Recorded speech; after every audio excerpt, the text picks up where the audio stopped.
Fuck it, the general said, as the alien mothership came in to land. Summon Cthulhu.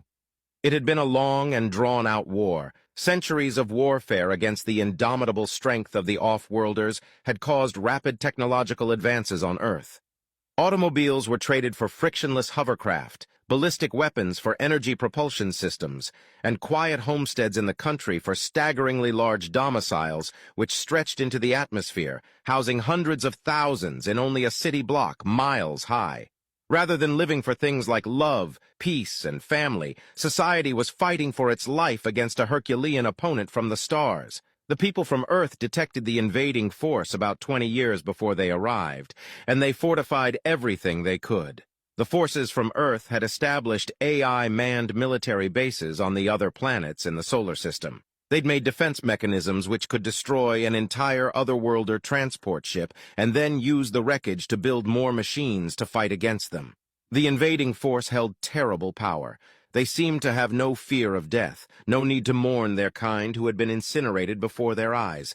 They simply kept coming, kept going. Those who had been captured would not speak, and even when tortured simply begged for death until it was given, and they had strength in numbers. While 100 might be killed, another 1,000 might be birthed in the mothership in only an hour. All they needed was energy. Every time they captured another base, they didn't man it. They just converted it to energy in their mothership.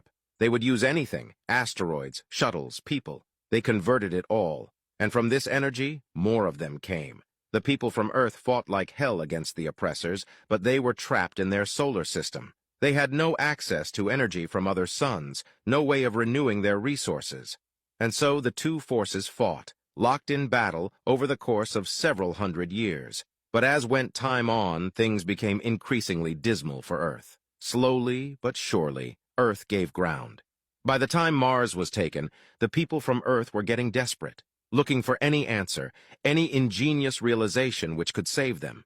Many things were tried and many things failed. They were losing this fight. On the day the mothership landed in the capital, everyone was waiting with bated breath, hoping that the leader could come up with some compromise, hoping for anything other than extinction, anything other than a whole planet being extinguished. The feed of the Capitol building was live, all over the planet. Everyone watched as a force of invaders walked unresisted into the Oval Office. Everyone watched the off-worlder queen stroll into an empty room. What the world did not see on their live stream, thousands of miles away, was where the president was just finishing up the geometric symbols he'd drawn all over the room, where he was pouring the fresh blood into the shallow maze carved into the floor.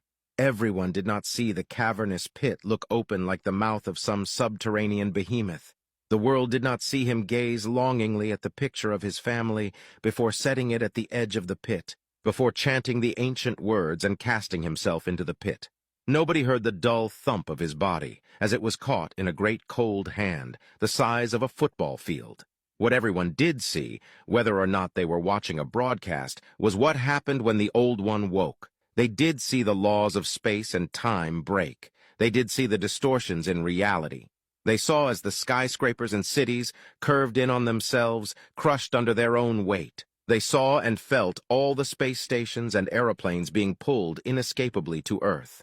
They heard the screaming of lost ones who had met this terrible force before. They felt themselves thrown into an infinite loop of being torn apart seam by seam and then pieced together all wrong. For the first time, the off-worlders felt fear. They became fear.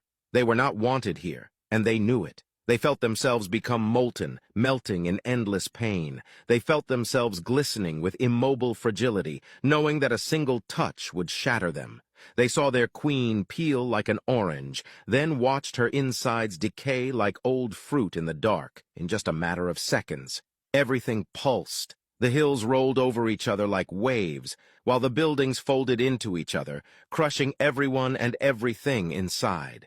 After everything the old one saw as unnatural was gone and buried beneath the mountains, it was time for growth. Trees sprang up wildly, covering the hills. Grass grew like fire on the plains, and flowers and ivy crept over everything all in an instant, caressing the hillsides.